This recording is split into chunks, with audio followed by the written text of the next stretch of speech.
Hello, and welcome back to the Blue Shadow Podcast. And today we're doing our very first little special episode beyond our initial weekly release. And this is going to focus on discussing The Acolyte, the new Star Wars series. And this is prompted by the release of a trailer this week. And I just wanted to start by looking at what we thought about the show when it was first announced. They provided us very little information. But Dan, what did you think about the show when it was first announced? I was super excited. I like shows that follow the villain. I don't know why, I just do. I think it adds for a great storyline, and it just adds a different perspective. And sometimes you end up rooting for the villain, or the anti-hero, depending. Count Dooku was a visionary. Non-Star Wars, Breaking Bad. I love Breaking Bad. Me too. Wonderful show. Following the villain was phenomenal. And they or anti-hero, whatever. They make you should be empathizing with Skylar in Breaking Bad, the wife. Sucked. But she I know, in reality did it, and this is the power of following the villain. I agree. I agree with you completely. You should empathize and feel bad for Skylar, but you just want Walt to be successful. Hank. I was actively rooting against Hank. Mm-hmm. And then, not to spoil Breaking Bad, but the show's been out for a decade at this point. When Hank died, I was devastated. Oh, me too. But it was also we can do an episode on Breaking Bad. That would be fun. It's a great show. Anyway, I was thrilled because I am, as you may have pieced together if you've listened to us for any of our releases over the past month or so, I love the Jedi. The Jedi are my favorite part of Star Wars. When I was a child, my first Star Wars movie in theaters was Attack of the Clones. So to me, Jedi with all their lightsabers and seeing all of them at once is something that I've wanted to see for a very long time. Mm-hmm. So hearing that we're going to have this series set 100 years before The Phantom Menace, and it's going to be about the Jedi and this sinister force, it really, truly, to me, was something I'm so excited about. And kind of moving into our current thoughts, what do you think, Dan, about moving outside of the Skywalker saga and live action? Good. Agree completely. I love the Skywalker saga, and at its heart, Star Wars is the Skywalker saga. It always will be. Nothing will change that. Everything will either lead to that or stem from that. Mm-hmm. Which as it should. It is. I think it is perfect. The 9 movies, the 3 eras, absolutely stunning, and you can, as we've been seeing them do recently, build off of that. Mm-hmm. For like the Clone Wars, Bad Batch, Resistance, Rebels, Mandalorian, Ahsoka, and then what we're getting now with the Rey trilogy. Excuse me. Not necessarily confirmed as a trilogy, but I would be certainly happy if it was. So I'm glad, and there are so many resources and books, and that brings us to the High Republic. Yes, this is heavily taking influence from the High Republic, which is set the publishing initiative takes place about 200 years before the Phantom Menace. So the events of the High Republic are taking place. Full transparency, I've just started reading them. Mm-hmm. I finished Light of the Jedi, the first High Republic book, and I'm now into A Test of Courage, where it's Vernestra Rowe's first major story, a character that we're going to end up talking about for being in the trailer here. Right. And I really have no experience with the High Republic. I'm a little bit younger than Joey, so as he so often reminds me. I feel like a grandpa sometimes. There's a 2-year difference for those wondering, if you were wondering. They're 2 important years. COVID years. Anyway. COVID years. So I was 5 when Revenge of the Sith came out. I don't think I saw it in theaters. However, I did have them all on DVD. Mm-hmm. So yeah. But I personally never was a big reader of Star Wars, the extended universe, and now what is considered to be canon. I really haven't read them. I just haven't. I was a big reader growing up. Mm-hmm. I just didn't read Star Wars books. I never read any of the Legends books, but I know a lot of the story, and we'll talk about that a little bit later. But I have read a lot. Not I would say not even the majority, but I've read a lot of canon books, and they're all really good. But the High Republics are the ones that I feel like are doing movie caliber events, Mm-hmm. Because they have so much wiggle room, they can do whatever they want. Yeah, so big, huge things are happening that they can't necessarily do with a book that's set in between, for example, The Last Jedi and The Rise of Skywalker. Right. You can't have much wiggle room, especially when The Rise of Skywalker hadn't come out yet, when those books were releasing or something. But I do want to say, you brought up the Rey movie. I think that is an exciting concept because it's also pushing outside of the Skywalker saga. A little closer, they confirmed that it's 15 years after Rise of Skywalker that movie's going to take place. I think expanding it on either direction is wonderful. How far back or how, close to it you are is fine. And also, as you said, staying within it is always going to happen, and I'm always okay with that, but excited to move from that. I agree, and the further we move out, the more you can do. Agreed. Again, on any direction. And you start to build out these new eras. So when we have the Skywalker saga, maybe the Acolyte could potentially start whatever saga this is. I think we're gonna talk. Do we want to talk about that now? What we think the plot of the Acolyte's going to be, or do we want to save that? No, because there's a quote that we were going to talk about that I want to say. But there's one other thing I wanted to say with this. I have been pretty transparent so far that Andor is not my favorite Star Wars show. As I've said, I'm more into the Jedi and the Force and the space whales of it all. Mm-hmm. And Dan absolutely loves Andor, loves Rogue One, loves the more serious tone, loves following the villain. I think this show is going to be a perfect marriage of these two concepts. I agree. There are so many aliens in this trailer. Andor had no aliens. There were not a lot of aliens in Andor. They were there. Well, but I think this show is going to be the weird and the adventurous side of Star Wars. So Star Wars Jedi at its core. Star Wars. But it's also doing this serious, gritty, kind of investigation sort of concept, which I think is so exciting. Yes. So with that, we clearly are very excited. So I wanted to start by talking about the director of the show, some of her previous work, and talk about some recent quotes that she provided to StarWars.com. We then want to look at the cast of characters. We're going to talk about who they are, who they're playing them, and what StarWars.com's databank says about them. And then we're just going to go through the trailer a little bit and talk about some things that we're excited about. So to start, I want to talk about the director, Leslie Headland, who had been involved in Russian Doll, Cloverfield, Bachelorette, and About Last Night. I'm not familiar with any of these. I am not either. And that's okay. I've heard Russian Doll is really good. I think that helps that we haven't seen. Mm-hmm. I mean, in my perspective, it helps that I haven't seen. So I have no expectations. I don't know. I know some people aren't necessarily a fan from what I've heard of her. I'm not too familiar. I don't know. But I'm excited to see what she has going on. And I've the quotes that she has said leading up to it, she is a huge Star Wars fan from what I've gathered. And some of these quotes we're going to talk about indicate that. I also want to talk about the fact that she mentioned, this isn't in my list of quotes, but she mentioned that one of the writers on this show has never seen Star Wars, has no concept of it. Good. She said she wanted to make sure that their story beats are resonating with people because they're good story beats, not because it's some sort of Star Wars, nostalgia or something. I love Star Wars, as obviously. However, I think going back to the sequels, a lot of people's complaints is they were too similar, and that's even one of my complaints. Force Awakens and A New Hope are near identical movies. I have many differences that let's hold this conversation, but yes, I agree. However, so if we're getting somebody who hasn't seen Star Wars and who's writing a fantasy series, they have no preconceived notions. They don't know what the people. They can't cater to the audience because they don't know the audience.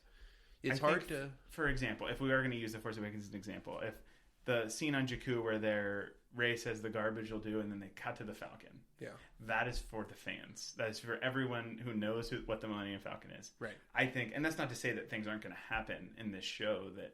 Oh my god, it's possible based on the time that Yoda could be in this, or Oppo Rancisis, or any of that kind of stuff.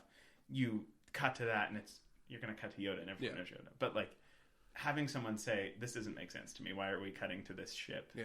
Could we make this more impactful in another way?" is exciting. But so I want to touch base on Leslie Headland and some recent things she said when talking about the Acolyte to StarWars.com.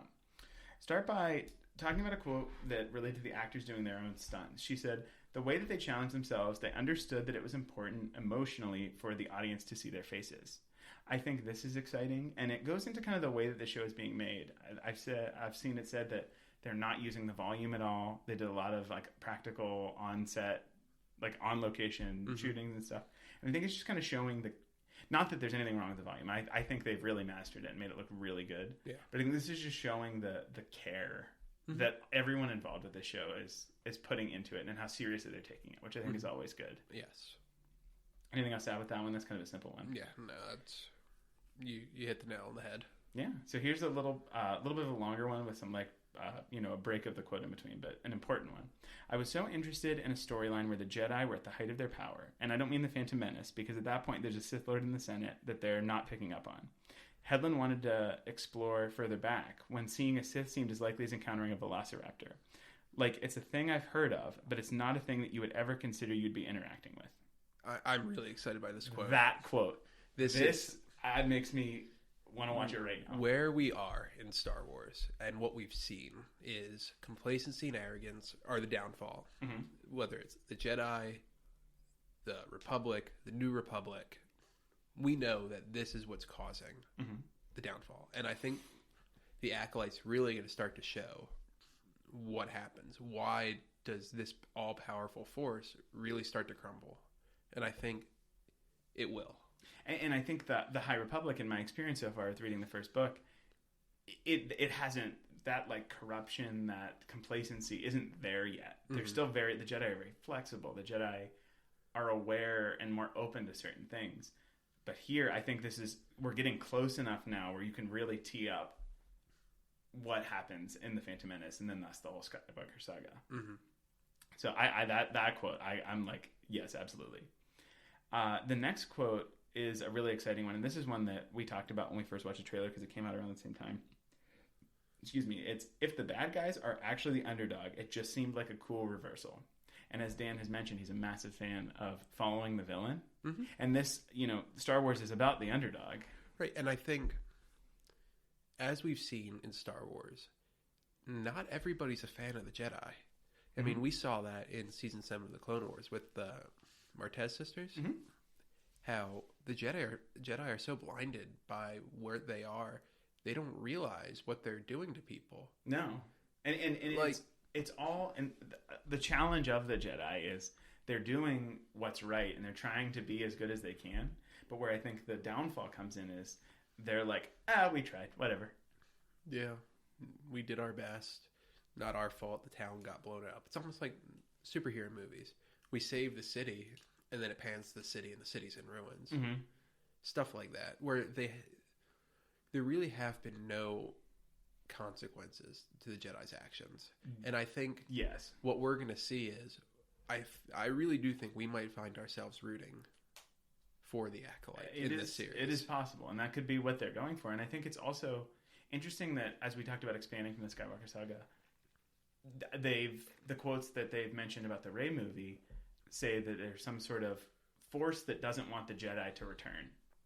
And it's almost like we're getting these bookends to the Skywalker saga where it's opposition to the Jedi. And this is all ultimately to enforce why the Jedi are important. I think that's important to say. It's not like saying the Jedi are bad. The prequels aren't saying the Jedi are bad. The prequels are saying the Jedi lost their way. And I think it's going to highlight back what is a Jedi.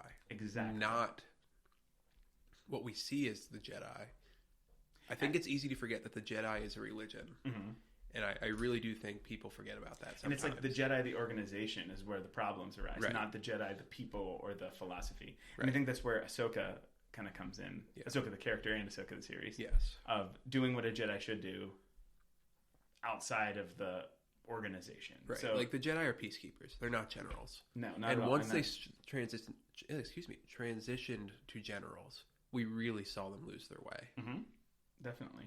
So, that's that quote. I think it's really exciting. And now we're on to her talking about the expanded universe. And this is something that we've already said we're not super well-versed in personally or have much personal attachment to, but she said that there are a couple of really big EU ideas that are utilized both early on in the series and later in the series. Mm-hmm.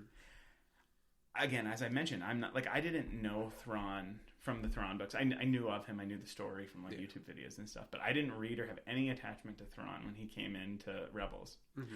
But I think the way that they've been able to take some concepts from the EU and put them into current canon Star Wars has been so effective. I think they're able to trim out what didn't work and what wouldn't fit with what they're trying to say now. Mm-hmm. And so this does have me kind of excited. Yes. For what could come. Mm-hmm.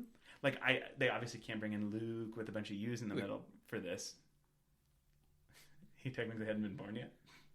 But you never know with the EU. But yeah, I'm very excited to see what they incorporate because everything with Leslie Headland seems very intentional.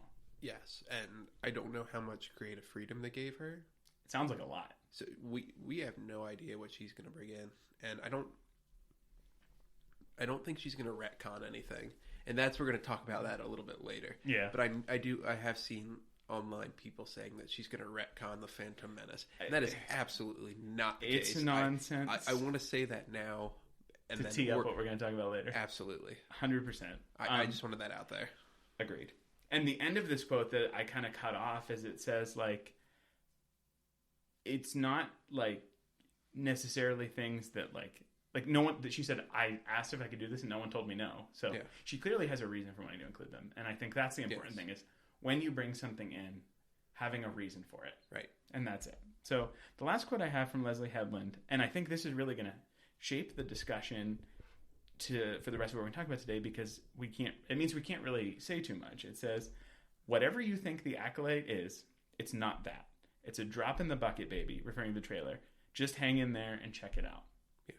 So the trailer tells us almost nothing. Kind of gives us a visual idea of what's going on. Yeah. The StarWars.com databank descriptions that we're going to read, they're very, very, very vague. Yeah, as they should be. And I think I'm just so excited. This is really the first time, and you can correct me if I'm wrong here, since the Force Awakens trailer that we've been introduced to a new era on screen. Yeah. This is the first time since The Mandalorian that we've been introduced to an entire cast of new characters. Yeah. I'm just so thrilled and so excited to learn the new characters. Like, they released the pictures of the Black Series action figures. Yes. Like, it's just so exciting to be approaching this new, like, all new. Mm-hmm. I really am thrilled about that. Yes. Before we go into the characters, do you want to talk about the poster? Yes.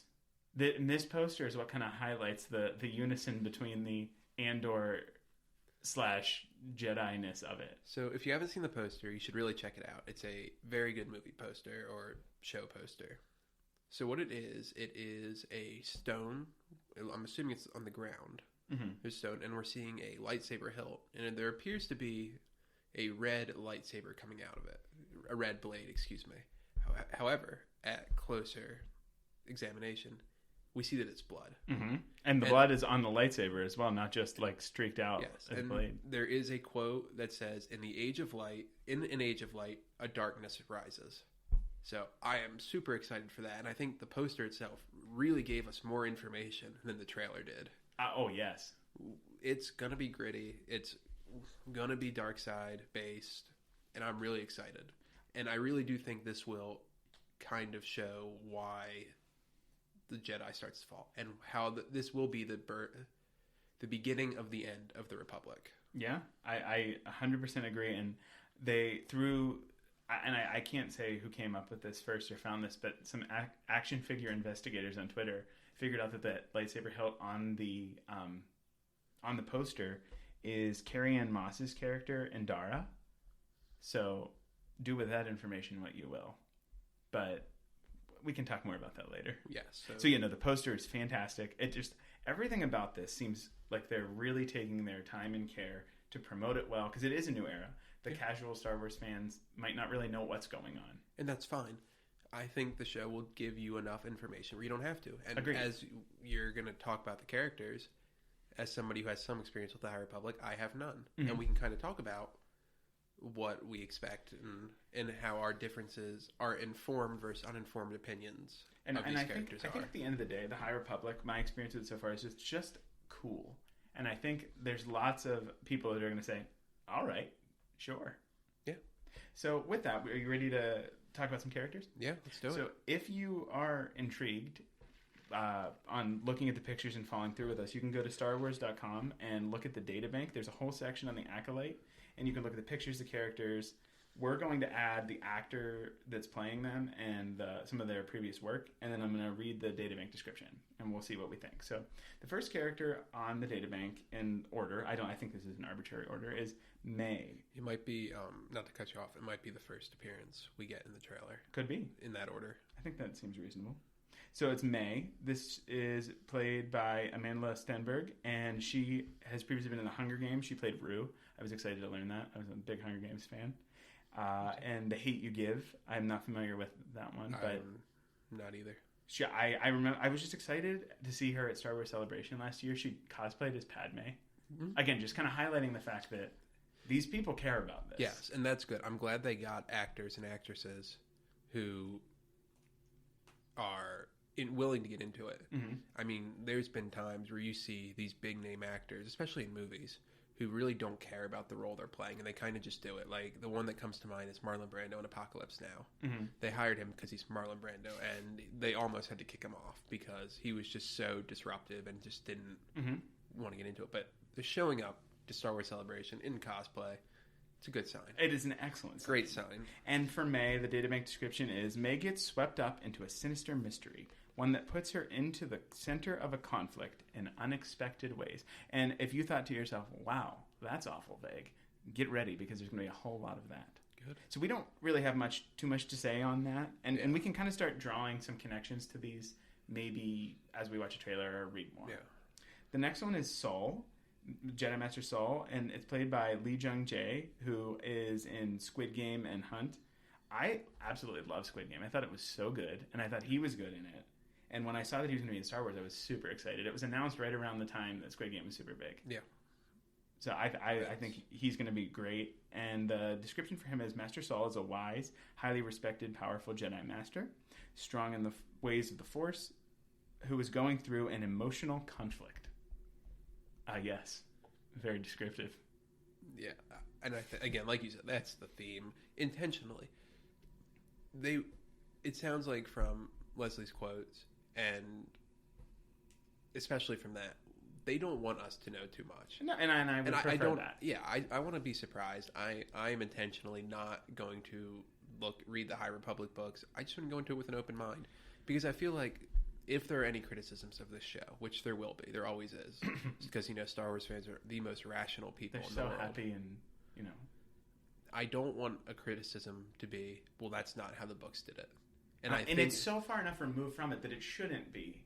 But we know how people are. Yes, and if there's any overlapping characters, which there are, there's gonna be. We'll talk about it when we get there. I do want to say, think about like how little we knew about the sequel characters, and when you saw Rey grab that lightsaber on Starkiller Base, that was like up there with like the Captain America grabbing Mjolnir in Avengers Endgame. For me, like, oh my god moments. I think that was when I was like, this is my favorite character now. But anyway, the next character that we have to talk about is, I believe the pronunciation would be Kamir. We're in this fun limbo where we know the names, but we don't quite know how they're spoken. Yes, so, and that's good. Kamir, played by Manny Jacinto, who is in The Good Place, I Want You show. Back, and Top Gun Maverick. I love The Good Place. It's a short show if you guys... I really should watch it. I'm a big Michael Schur fan. You should. You think I should watch it? You think I'd like it? I think you'd like it. Is it sad? I think you should watch the show. You hear that non-answer? Anyway. Yes. Anything else to add about him? I'm not familiar with him myself. He was good in The Good Place. I enjoyed it. No, it's exciting that he's in here. So as this says, Kamir is a former smuggler who now makes his living as a trader, procuring unusual things and enjoying a life of leisure. Someone procuring unusual things and the Sith being around seems like that could be something. Like maybe he's procuring Sith artifacts or something. Maybe. Probably would pay well for those who want it. Maybe he's going to be the inner Dan Theory here. Going to be out there. It's our first on-air Dan Theory. He might be the keystone, the interplay between. I could see both sides going to him, and he will really be. I don't want to say the catalyst, but he could be caught in the middle of all this. I don't know. It's possible. I guess we'll just have to wait and see. This is the fun of not knowing what we're talking about. That's the beauty of it. Yeah. The next character is one that I'm particularly excited about. This is Jackie, and she is played by Daphne Keane. And I know Daphne Keane from Logan. That's my connection to Daphne Keane. And she's also in something called His Dark Materials. I loved Daphne Keane as X-23. I thought she was fantastic. So seeing her in this, and Leslie Headland had said she needed to be in this because what if X-23 had a lightsaber, is the quote that she said.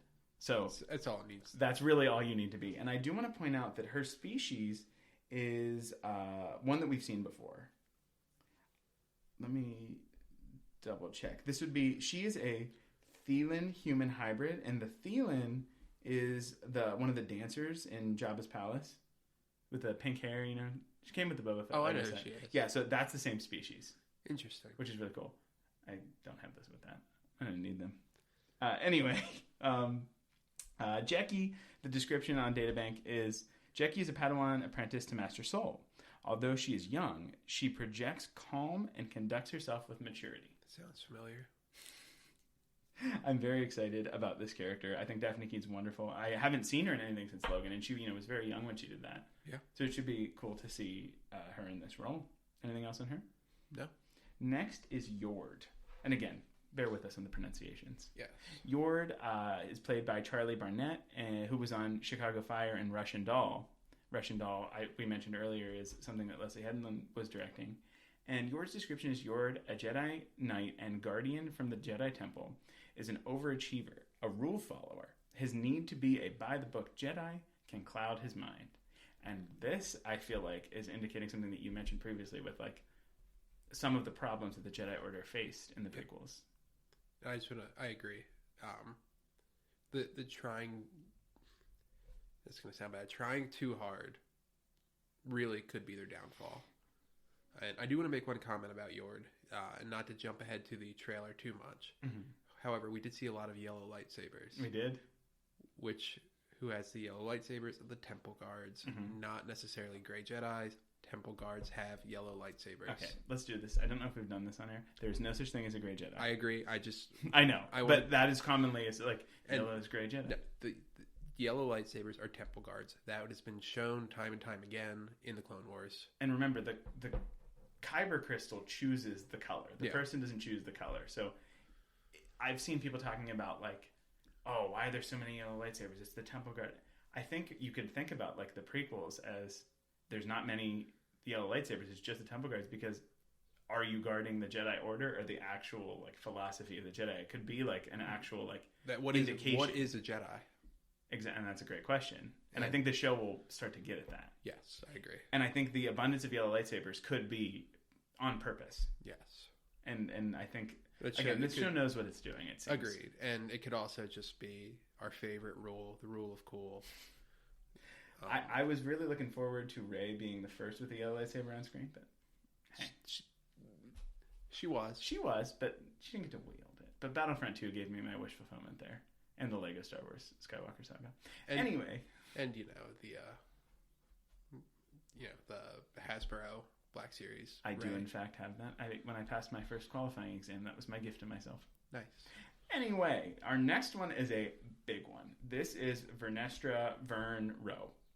This is, as we mentioned, a character from the High Republic that already exists. So she was relatively young in the book that I'm reading now, A Test of Courage, her first major story.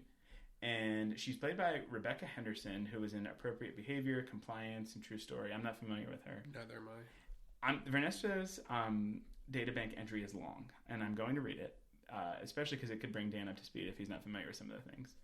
Vernestra Rowe is an elder Jedi Master who has ascended the ranks of the Jedi from a teenage prodigy to a leader in the Order. She became one of the youngest Jedi Knights in a generation at age 15, and solidified her status as a prodigy when she took Imri Kantaros as a Padawan the next year. With a purple-bladed lightsaber that can change into a light whip, young Rowe led with unwavering faith in the Force and devotion to the Jedi Order. But in the year after the fall of Starlight Beacon, while mourning those lost in the destruction, including her own Padawan, spoiler alert for me, Vernestra Rowe pulled back from the Order and shifted her focus to heal herself. Well, wasn't expecting to spoil myself in this. Yeah. Oh, well. It's okay. It's fine.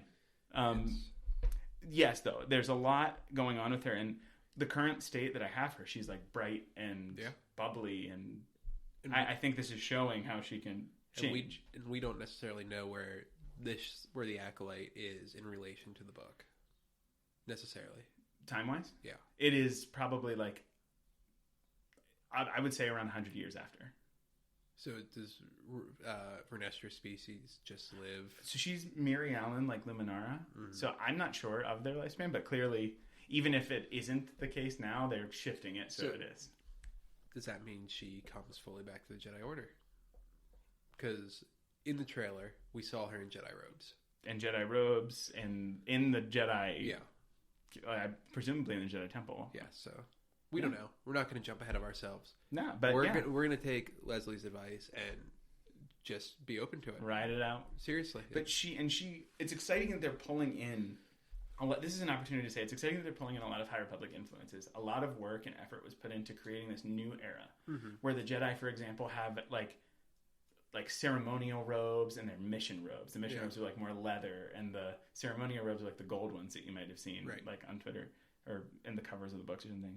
But it's just very exciting that they're pulling in these influences and they're being faithful to what was done, but also they have the opportunity to bridge the gap between the High Republic and the prequels. I think it's just a wonderful concept that they're basing the story in this time.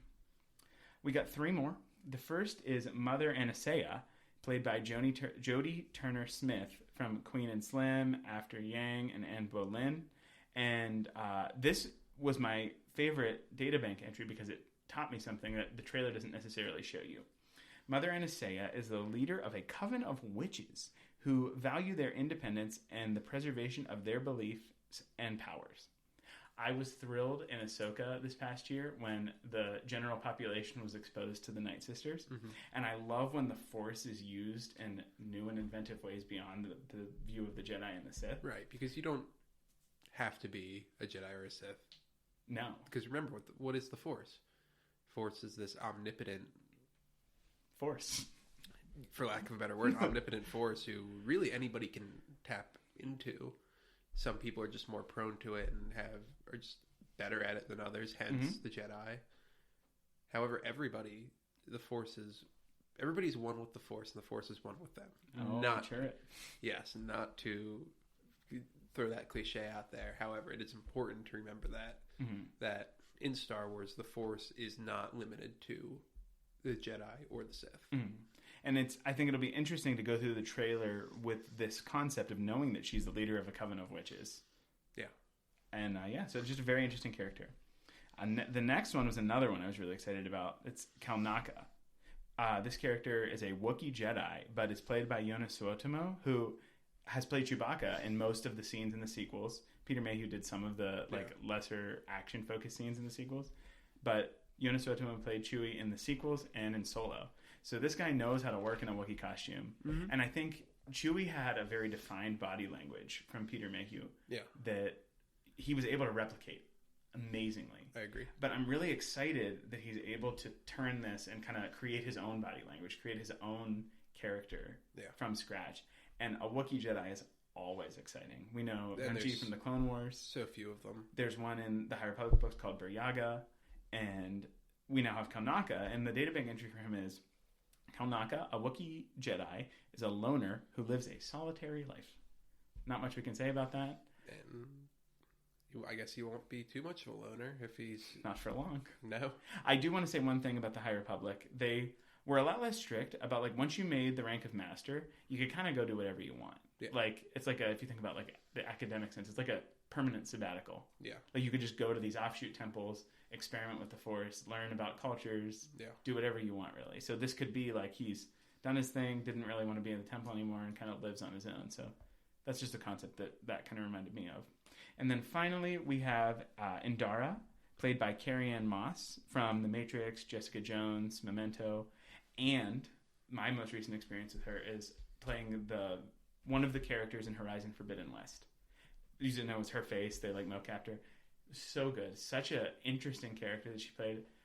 There's a lot to it, so if anyone wants to play that, I'm not going to spoil it, but she just did wonderful things there. So I was excited to see her here, both from The Matrix and Horizon. And the databank entry is quite possibly we're ending on the least helpful one. It's okay. Master Indara is a Jedi Master of great physical and mental skill. Good? Yeah. And I think... based on the discussion we said about the poster and the lightsaber and stuff, it could be like if she is like a downfall, like if she's, if she were to die or something, like it could show like even the strongest of the Jedi are vulnerable. Is like a lesson that could be gained there. Could this be the emotional conflict that Sol is going through? Could be. Could be. Could not be. That's the beauty of this, and that's why I am hesitant to give an opinion on any of this. Absolutely. And I think that's by design. And again, they don't want us to. They want us to go in with an open mind and no preconceived notions and just watch it. And then we can think about it. Absolutely. So now that we went through the characters, we're going to go through the trailer and kind of, we're just going to walk through it and not go necessarily shot by shot, but talk about some things that interest us. Yes. And some of our thoughts. So I do want to say before we do this, this is not considered, despite being a little shorter, a full trailer, like a teaser trailer. This is like the first official trailer. Yeah. I think this is showing that they're not really messing around and they're like all in on marketing the show, which again, I think is important to show people like, this is a new time. You really should tune in here. Yeah. So the marketing aspect of it and the Disney Plus of it all is one thing, but just the story itself is what we try to focus on. So we start off in the Jedi Temple with some aliens, aliens from the sequels, which is also exciting. And we see Sol talking about how closing his eyes and the eyes can deceive you. And I think that is a common Star Wars theme. Yes. And something that I think is going to be connected to. We then see May kind of just walking around. And we see Sol back in the temple as we're cutting to and from it, asking what comes to their mind. And we see some stereotypical Jedi answers, life, balance. There's a youngling that says that she sees fire.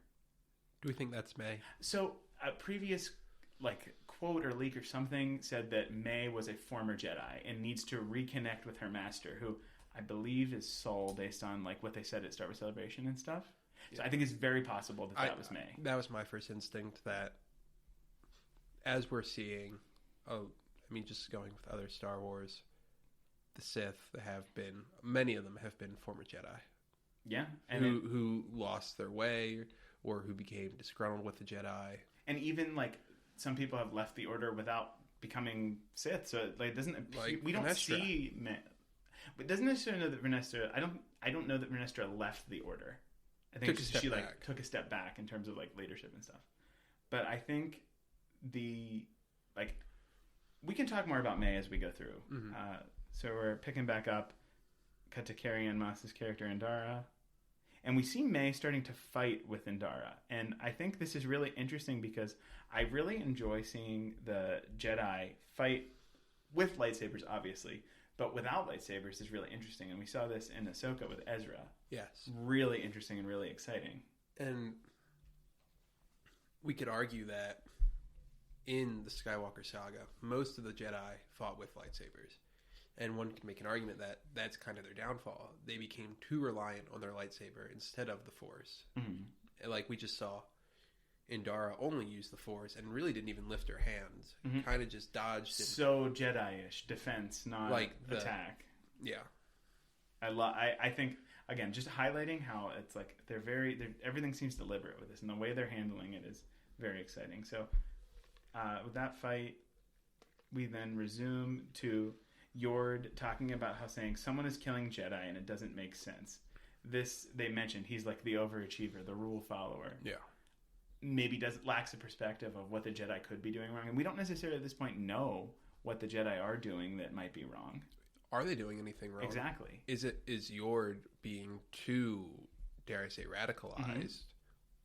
And maybe deludes himself into thinking that they're doing something wrong. Mm-hmm. So, and I feel like this trailer is setting us up to think that May is killing the Jedi. Yes, and absolutely. May is, we'll talk about it a little more at the end, but the acolyte of the Sith. I don't necessarily think that's true. I think they want us to think that right now, but we've already been told it's not what we think it is. Mm-hmm. So anyway, let's continue. We see now Kalnaka, which is always exciting again to see a Wookiee Jedi. Mm-hmm. And we see Master Sol doing a mind trick, which is, again, always exciting. And just May's fighting style looks really cool. And we see her here now fighting with Sol. We see Vernestra in the Order. And we do see, I do want to point out, it seems like Indara, Carrie-Anne Moss's character, seems by herself. We're already in this trailer back to another fight scene, Yeah. but we did see her with the Jedi previously.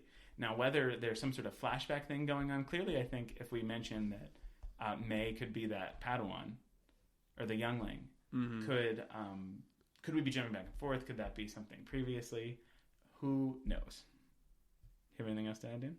Not at this moment, no. All right. So again, we're back to Indara and May fighting once again with the Force and a knife, which is cool. And we have Anastasia now talking about how this is about power and who is allowed to use it. And I think that's a wonderful kind of. Without talking about this, we've already talked about it. Right. We talked about who can use the Force and how they use the Force. Maybe the Jedi are trying to stop these witches from using the Force like that as a potential option, but I think it's really interesting to show that. And I did want to point out that some people have been speculating that this planet that we saw is Octo. Do you have any thoughts on that? Could be. Yes, maybe. I kind of hope it's not, just because I like the idea that it truly is so lost. There's so many. Yeah, I'm not. How many times do we see a trailer and they're like, "Oh my God, it's a snow planet. It must be Ilum or Hoth or Hoth." It's Tatooine if it's sand. I think it's not always great to jump to those conclusions, but something that people have pointed out. And then we end at this scene in the woods where Jackie says, "What is that?" And we see a red lightsaber turn on and start flowing through the trees and cutting them down.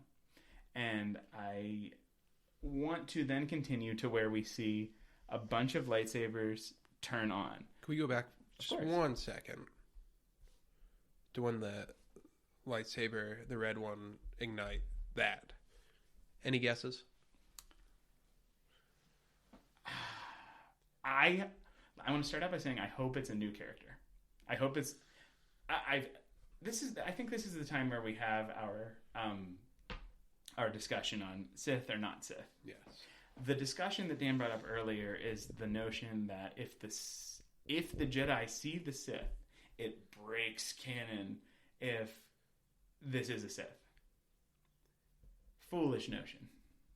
It's not necessarily foolish. However, in The Phantom Menace, Qui-Gon Jinn fights Darth Maul on Tatooine in front of Obi-Wan, in front of Padme, and the Jedi Council did not believe him.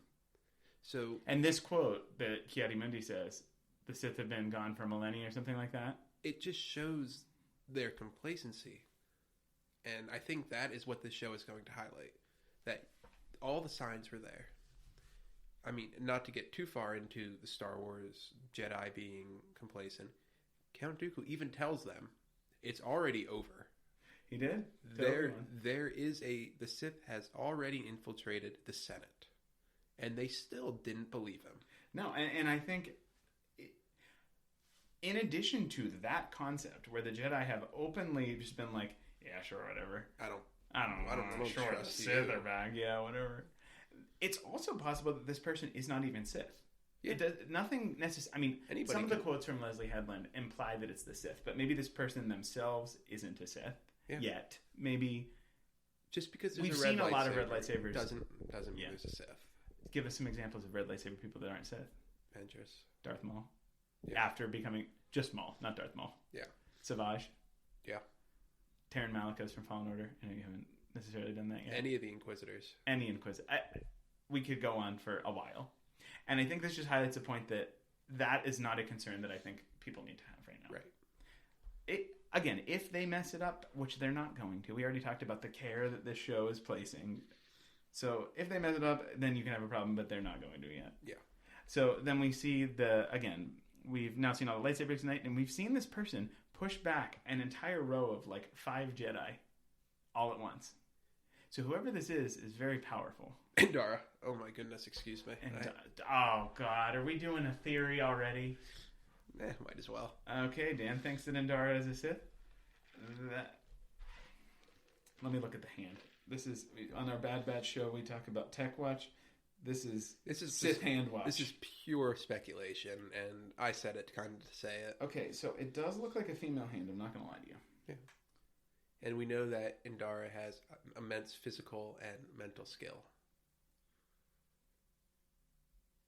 Need both to shove a row of Jedi Knights back. I literally have no argument against it because I don't know enough.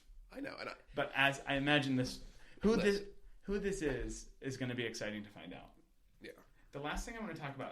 Let's fully finish the trailer where it gets to the point where it says the Acolyte, and that'll conclude our discussion. But it does. The Acolyte, Disney Plus. There's no little stinger at the end, but I just think that this trailer does a great job of showing us without telling us what's going on. And I think that's to me, the best trailer. Mm-hmm. It gets you excited. It looks so cool. But I want to do one more little discussion about the Sith. If it is Sith, which I honestly kind of hope it is. I think that's, based on Leslie Headland's quotes that we read earlier, it's probably the Sith. Or somebody Sith associated. Yes. Well, remember, what is an Acolyte?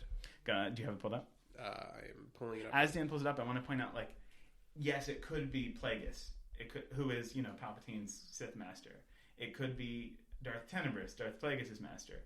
But those sources, while named in canon, and the Rise of Skywalker, and the Sith have the Sith troopers have legions named after these Sith lords from legend.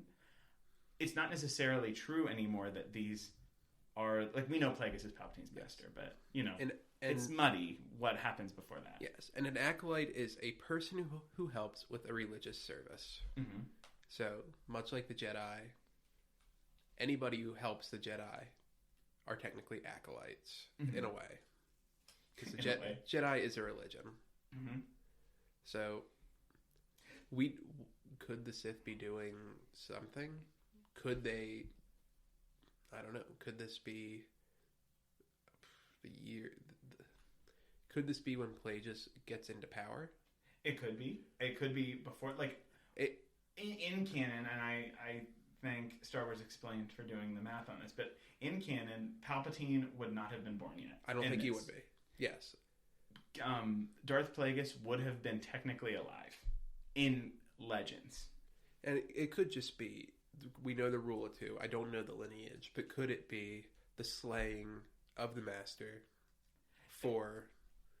It almost seems like ceremonial. Could it be the slaying of the master? And that's kind of my point. Could it be taking on the new apprentice? We've seen that before, but that could vary from person to person. And we've seen it, but when we've seen it was in an era of hiding, much more so. Because at that point, they had to hide more because they were already infiltrated the Senate. Mm-hmm.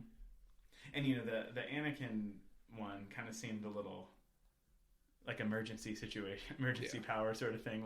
All right. You got to go kill all the Jedi now. Yeah. But yeah, so I think that brings my thoughts on the trailer to a close. Overall, just super excited for this series. We have a 2-episode premiere coming out on June 4th, 2024. It's closer than you'd think. I'm very excited. Do you have any final thoughts? I can't wait. I do want to just reiterate. I have no idea if it's Indara.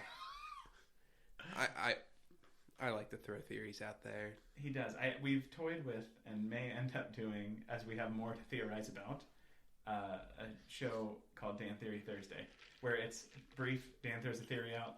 I probably scoff at it. I know if you've consumed some of our other previous episodes, I seem like the crazy one. No, it's my tech watch. It's Dan. It's me. I stuck my flag into the ground with the tech stuff, and I'm committing to it. Tech is probably the most normal I've thought about Star Wars in a long time. 100%. But I do want to clarify. My theories are not rooted in nothing.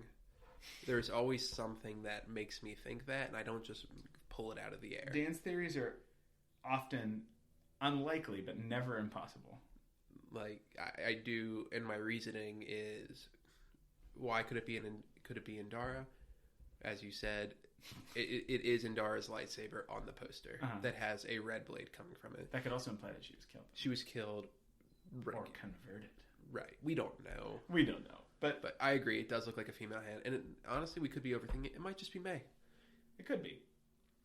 And I, based on previous quotes, I don't necessarily think it's May, but we got a lot of time to talk about this. I'm sure we'll have more trailers to talk about. And as we're doing with Bad Batch currently, our main weekly episode will consist of Acolyte reviews and discussion with that. So you have anything else to add, Dan? No, I'm very excited. June 24th can't come soon enough. June 4th. I thought it was 24th. Maybe it's 24th. You told me June 24, 24.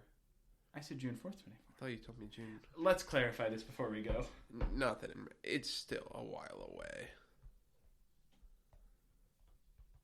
Oh, you have June 4th written down. I do. Bear with me for a moment. I may have just misheard you.